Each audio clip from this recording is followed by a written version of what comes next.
તો નમસ્કાર દોસ્તો, ફરી એકવાર સ્વાગત છે આપનું લોક જાગૃતિ ચેનલની અંદર।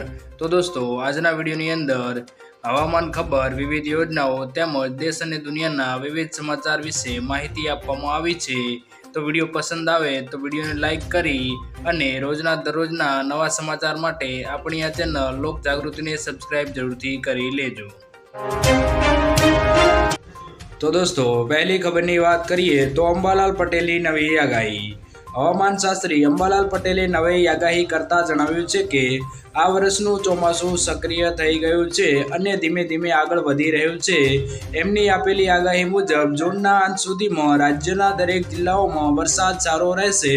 સૌરાષ્ટ્રમાં 28 જૂન સુધીમાં ચોમાસું બેસી શકે એવી પણ આગાહી આપી છે। ત્યારે આજે દક્ષિણ ગુજરાત અને સૌરાષ્ટ્રમાં અતિ ભારે વરસાદ આવશે।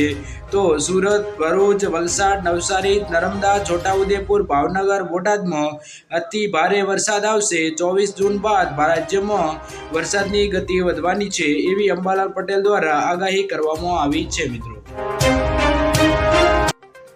તો દોસ્તો, ત્યારબાદના સમાચાર જોઈએ તો દેવા માફી અંગે ફેસલો।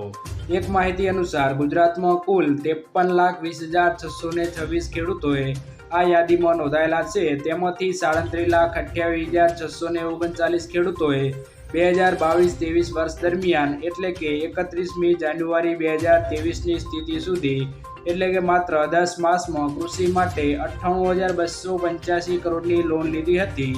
ભલે તે દરેક ખેડૂતોએ વધતા ઓછા પ્રમાણમાં ખેતી માટે લોન લીધી હશે, પરંતુ તેનો સીધો અર્થ એ થાય છે કે ગુજરાતના દરેક ખેડૂતને માથે 2,63,595 રૂપિયાનું દેવું છે મિત્રો। આમ સતત વધતી જતી મોંઘવારીના કારણે ખેડૂત દિવસે ને દિવસે દેવાદાર બનતો જાય છે।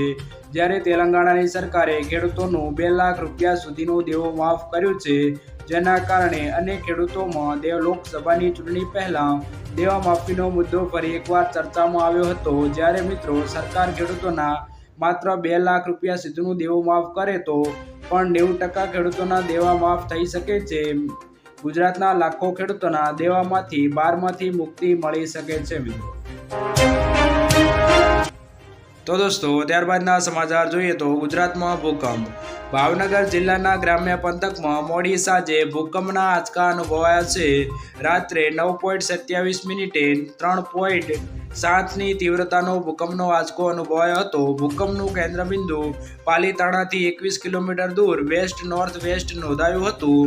ભયથી લોકો પોતાના મકાનથી બહાર નીકળીને ખુલ્લા મેદાનમાં દોડી આવ્યા હતા અને પાલીતાણા તાલુકાના દુધાળા, ઘેટી, ચોવડા અને નારમીનાળ સહિતના ગ્રામ્ય વિસ્તારોમાં આંચકો અનુભવાયો હતો મિત્રો। તો દોસ્તો, ત્યારબાદના સમાચાર જોઈએ તો 300 યુનિટ મફત વીજળી।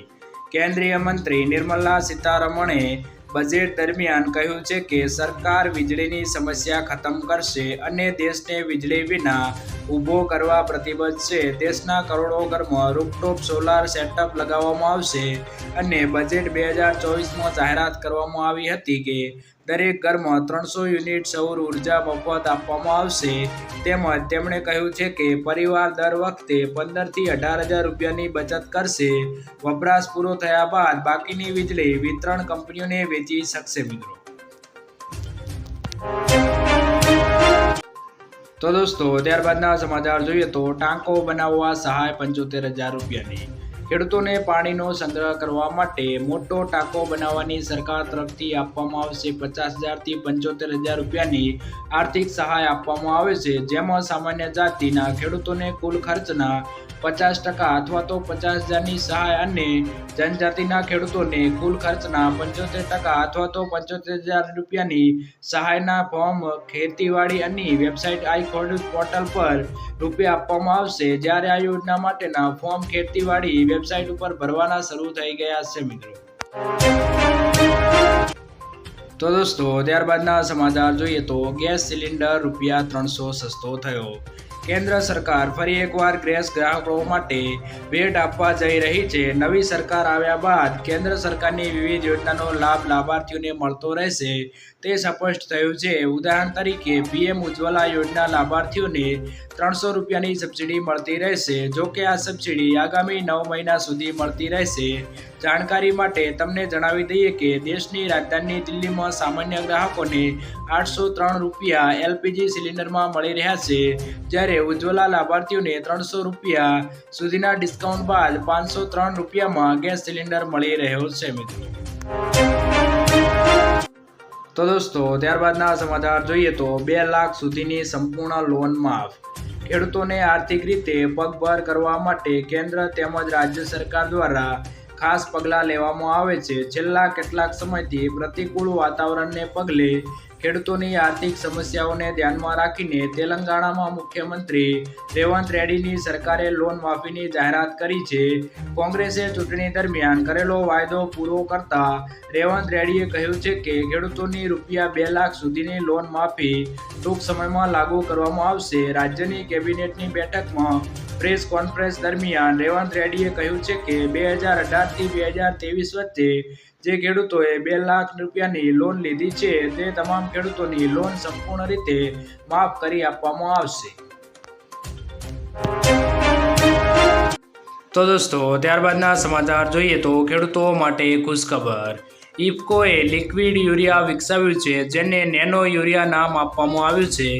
તે પાક માટે નાઇટ્રોજનની જરૂરિયાત પૂરી કરે છે। હવે આ નેનો યુરિયા પ્લસનું સુધારેલું સંસ્કરણ વિકસાવવામાં આવ્યું છે। નેનો યુરિયા પ્લસ વજન દ્વારા 16% નાઇટ્રોજન ધરાવે છે। આ પ્રોડક્ટ 1 મેથી માર્કેટમાં ઉપલબ્ધ થશે। તેની અડધી લીટર બોટલની કિંમત 225થી 240 રૂપિયા છે। સરકારે આના પર સબસિડી પણ આપવી પડતી નથી। આ અડધા લીટરની બોટલ 50 કિલોની યુરિયા બેગની સમકક્ષ કામ કરે છે। તો દોસ્તો ત્યારબાદના સમાચાર જોઈએ તો મફત સાયકલ યોજના 2024। મનરેગાએ મફત સાયકલ યોજના મહાત્મા ગાંધી રાષ્ટ્રીય ગ્રામીણ રોજગાર ગેરંટી અધિનિયમ હેઠળ ચલાવવામાં આવતી યોજના છે, જે અંતર્ગત ગ્રામીણ વિસ્તારોમાં ગરીબ મજૂરોને મફત સાયકલ આપવામાં આવશે।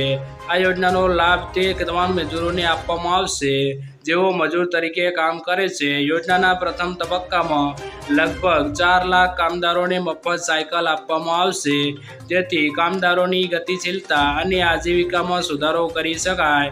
આ યોજના ભારત સરકારના શ્રમ રોજગાર મંત્રાલય દ્વારા લાગુ કરવામાં આવશે, જે અંતર્ગત કામદારોને સાયકલની ખરીદી માટે અંદાજે 3000થી 4000ની અનુદાન આપવામાં આવશે, જેથી કામદારોને કાર્યસ્થળ પર પહોંચવા અને તેમના માટે વિવિધ કાર્યો કરવામાં સરળતા રહેશે।